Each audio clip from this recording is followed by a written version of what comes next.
So let's go back to where you did that 2003. When I started the labels, yeah, it was 2003/2004. I started Storm Productions. And I signed Search and Destroy, Dub Child, Toasty Boy, and that's where it really sort of started, you know. What gave you the motivation to start the label? Was it because you well, originally I was, all them guys were on signed to Fragile Beats, right, okay, which is owned by a guy called DJ Jon Boda. Right. He's from Leicester. Right. And he was like a garage DJ like early on, but he was one of the pioneers making the music before it was even called dubstep. And he had that label Fragile Beats, he had Dub Child on there, me, Search and Destroy, and kind of like he started his label and he was going to really push it because there wasn't really a lot of labels about it, you know. Yeah. And he was like, he just wanted to put out good music, and he was really passionate about the music. He just put money into it, and be like, look, I want to put good music out. Don't care if it sells. What I want to do, you know. And that's how it was back then. It was a chance. Yeah. And the label, for whatever reasons, didn't really happen, and blah blah blah. But so there was a lot of good music around me, and there was no labels. There was Temper, Ammunition. That was the only real label, and Hot Flush. That's the only labels at the time, really. And then you had your grand labels that sort of crossed over now, and they're like Dumvout and stuff. Right. Yeah. So I just thought, you know what? It's a waste to have all these tunes hanging around me and not be able to put them out. And to a wider audience. Yeah, well, I just thought, you know, it's good music, and it is underground. And I just thought, you know what? I took the artist that meant to be on Fragile. I started storming, started putting the tunes out. I was DJing on Rinse, had a show on Rinse. Yeah. Just started putting the music out, you know. I used to press them up myself and take them down to the shops. Send them out the music out. So, you know, that's how it started, and it's just progressed from there. You know, it's gone from one extreme to the other now, where you can't press enough. So you've got two labels now. You've got two record labels. Three. You've got three, right? Got Storming, which I started, and then that was kind of like when Breakbeat Garage was sort of like Zinc, Orange J's, Advise, and that sort of sound. And like I was working like the newer producers. And in 2004, 2005, kind of like when the dubstep really started to pierce through, like Digital Mystics and stuff. Yeah. I started making more music like that, and I thought I'd start another label called Dub Police. Right, put that sound out to keep them separate, you know. And then just rolled that through, signing new artists, you know, like just wanted to give them a platform to sort of put their music out, like unheard people, sort of work them and build them up. And as that was rolling, Sub Soldiers come about. I started that because I had loads of music myself, and I started Roscoe. He moved down from Leeds. And I started putting his music out along with mine, and we kept sort of our stuff for Sub Soldiers. Dub Police was like new artists, and Storming was that sort of sound. So I'm not greedy. I was just trying to roll it out. Yeah. So yeah, that's kind of a quick start about the labels really evolved, you know. But I enjoy it. I still love doing the labels. A bit about your background. Well, I met these guys, the Dub Police guys, back in 2006, 2007. Just linking up, going to the first events, being a fan of the music, it was a good look to link up with them. Just got asked to MC, right? Before the Fabric CD, Fabric 37, linked up with these guys, started MCing, and all the kind of things changed. Really, dubstep was a few people kind of getting together, you know, a few small clubs in London, like Bristol, you know, and there's a few things happening. And then after that, kind of see everything just. Was you always an MC? I've done a bit of all sorts, yeah, DJ, producing, just mucking about, you know, twiddling the knobs, kind of, oh, that sounds alright, you know. I'm professed to be a producer, I write lyrics, sing songs. The MC kind of style, the dubstep style different to being a rapper, you know, like you're really hosting the party. It's very much like the sound system. The DJ's playing the dance and playing the tunes. It's more kind of just hosting the sessions. Good connection between the DJ and the sound system. It's that connection that brings us both together. And a lot for me worked. He's the best in the scene. That's why I work with so much. He knows how to give you a tenner later on. It's going up the front. No, but he is. He knows how to. He brings them in, you know. I play the music, he brings them in, and it works really well. It's a good look, you know. It's part and parcel really of DJ and MC, because that's what it used to be. From like the dubstep culture, the sound system culture, kind of still has a connection with dubstep music, the whole garage linking up with like the club areas, and the MC, like I say, the difference between what Graham was doing at the time and how, say, benches like Crazy D, Kiss FM, catch up, but then you start different. And when you're doing in a party situation, it definitely has that, like, you can see the link between the cultures and how drum bass, garage, and these kind of things. It's different. Definitely an MC, the dubstep thing works as a host. Do you think that's an MC because you see with like drum and bass, the MC is more, you know, it's getting the crowd hyper. Do you think it's like, more relaxed, it's more intimate? The thing is with dubstep, which is why I think it's really helped it along the way. I've got nothing against MCs, they do their thing. I like listening to like MC, you know, grime MCs, drum bass MCs, but I feel like dubstep is all about the music, you know? And that's what that's the bottom line. It's about the music, about the beats and the bass. So it's a lot more intimate. It's about that. And then if you're gonna come along and, you know, sort of try and overtake that music, it makes it completely pointless. Yeah, true. And people try to do it and it hasn't worked because it's not what we do. That's right. It's the connection, you know. The music's pushing it forward.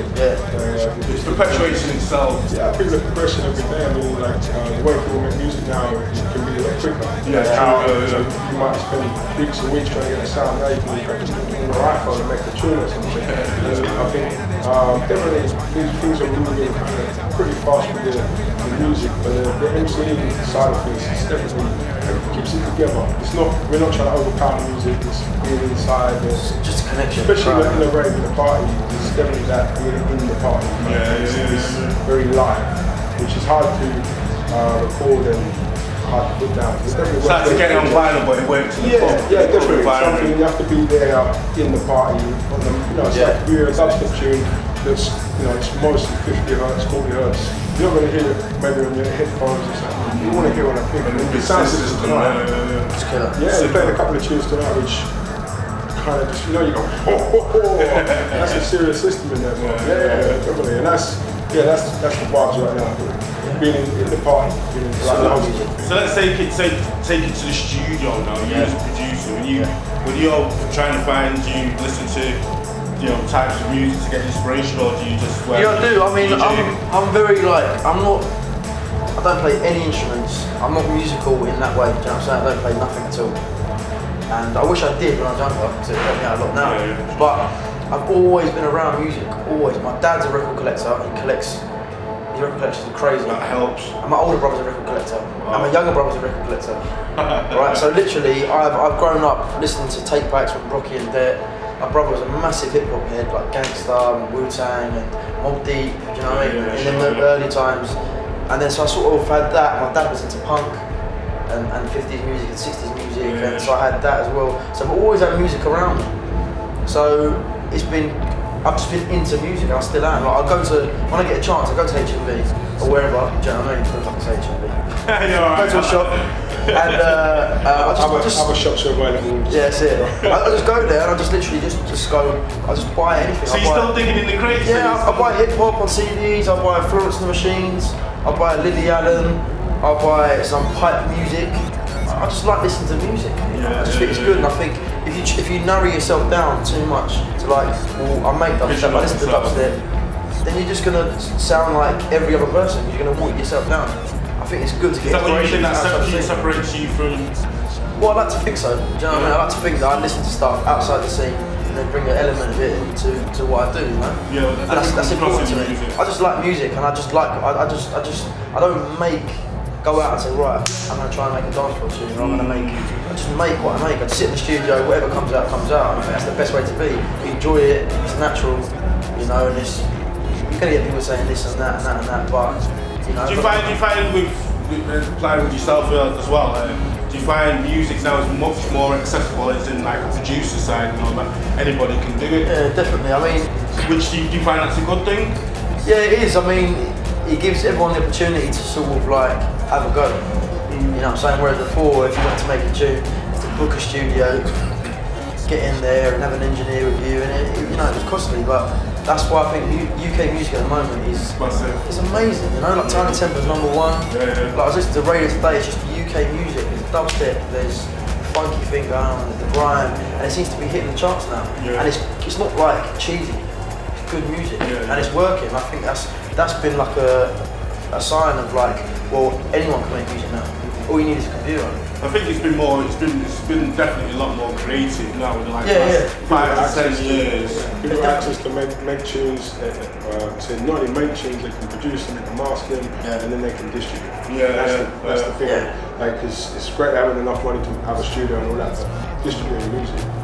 The internet has changed things. MySpace, Facebook. Dubstep really that's fast because of that, from like 2006 dubstep around the world, and there was already people in America making and producing music like straight after around the same time when the streaming was making all this stuff. Radio is heard worldwide. People are making a tune, giving it to their mates, and then giving it to this guy over here.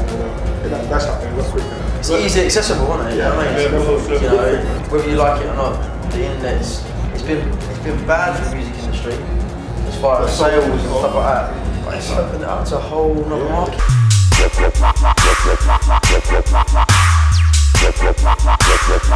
Let's talk about, let's talk about the US market. The US market, as you very well know yourself, it's a massive market. It's very hard, very, very hard to break, as everyone knows, like straight down from drum and bass to pop, up to pop, So like, how did Smog come about? So, I mean, dubstep there's been a natural progression. We went out there, our first time I played there was 2006.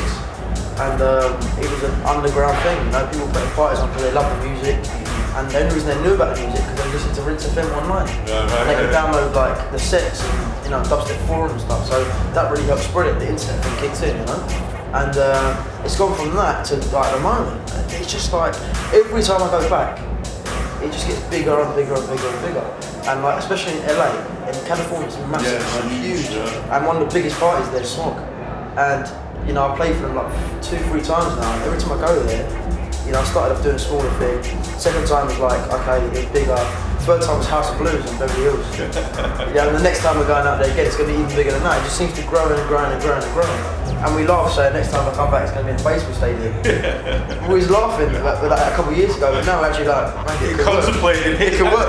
No, but it's not Tiesto, nothing like that. What I mean? No, it's getting really big out there, and I think why it stands out there because people with hip hop can relate to it as well. It's got that low slung thing to it, and they can understand it, and it's like that's starting to cross over. It's like a West Coast type beat, isn't it? Yeah, I mean it's coming over like Chase State's done a remix with Jay-Z, I've done a remix with Ludacris. It's really starting to cross over, and they're starting to be interested.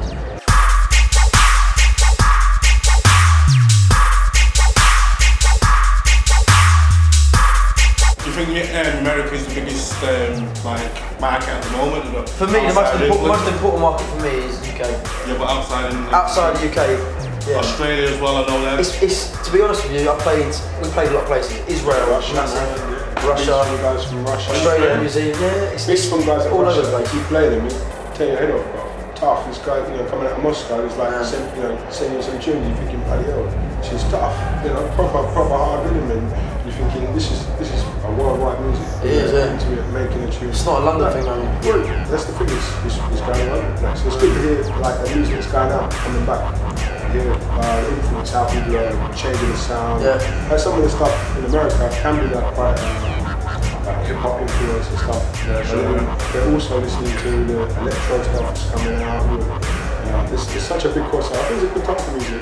There's a lot of people shuffling tunes rather than sticking to one style. And dubstep is that kind of a music where you can hear a techno edge, you can hear a house edge, you can hear a reggae thing, like here Caspa said tonight. You can different sounds, and that's what keeps, for me, and a lot of people, that's what keeps dubstep fresh. With dubstep as well, we've seen it's such an early and such a new genre. It's still yet to form or to shape in, to where its direction. At the moment. That's what's lovely about it, and I think, what it's done? The main thing it's done, and I think it's really important, is it's kicked music in general up the arse. And made people go, actually, what the hell is this music? What's going on there? That's dubstep and that's dubstep. Well, it's a completely different sound if it's all under one roof. And it's made genres cross over. Drum and bass is playing dubstep now. Electro's playing dubstep. House is playing dubstep. They're playing the music. And that's how it should be. You should be playing music you enjoy. Obviously you play your sound, but throwing tunes in there that you like and actually writing stuff that's outside the box. That's what it's about. It's about power. And it's done that. It's done that to music. It's really made people look at music a different way and put music out a different way, distribute it a different way.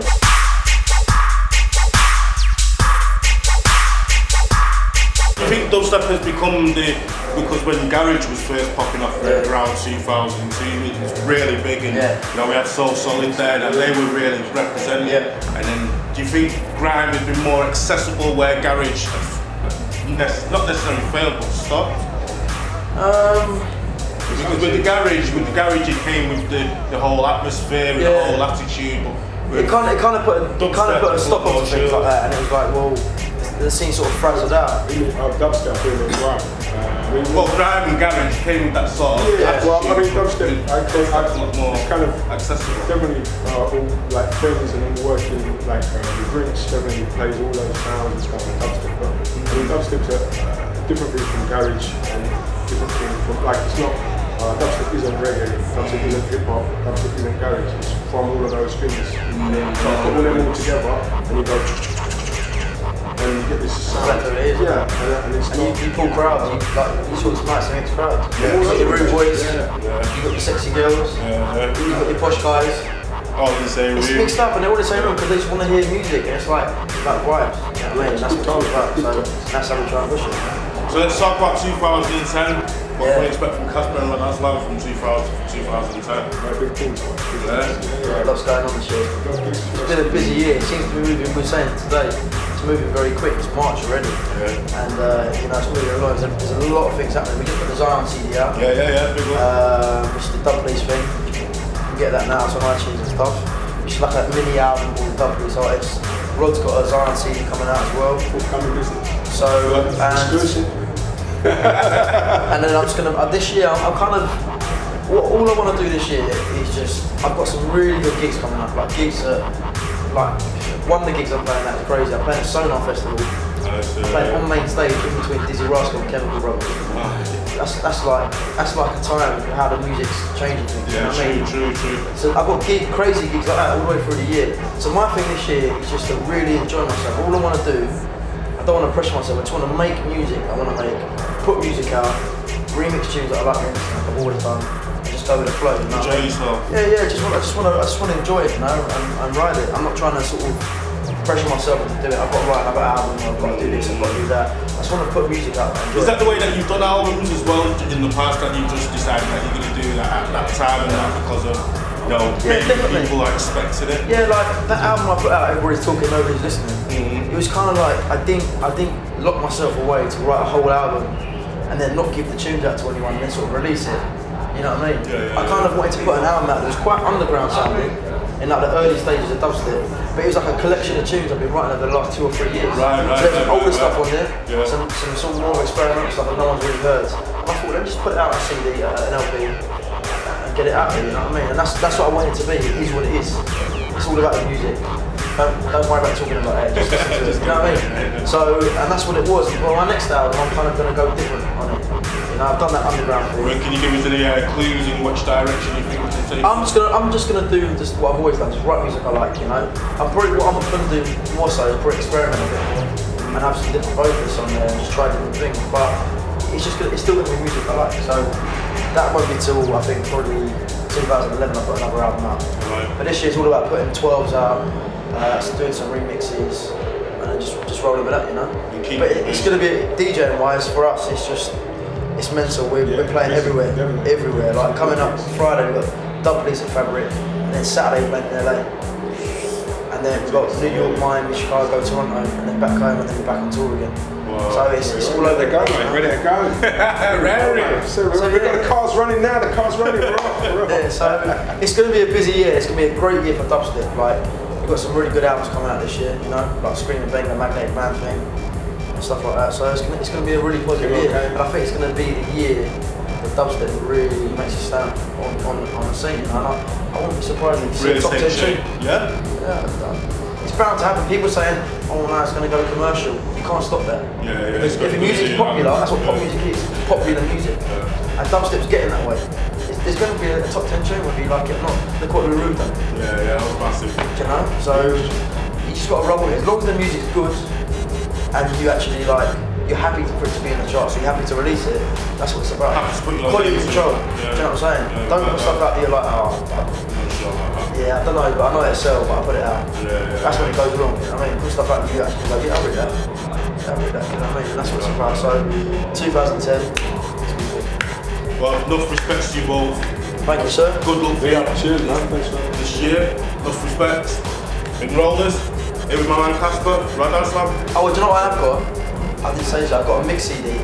Right. I'll tell you about that. Yeah. That's coming out. That's the first mix CD I've done since Fabric Live 37. Right, cool. 2007. I've got a mix CD coming out in double release. It's called My Style. Just a CD series I'm starting with, like, I'm picking producers to go on the CD, so it'll be like their style of dubstep. Right. It's dark or minimal, whatever. So I'm kicking off with the first one, which is going to be my sound, and that's coming out in end of May. Guys, definitely looking out for that. It's going to be up front, double plates. Big. So, cool. Peace. Get it in there.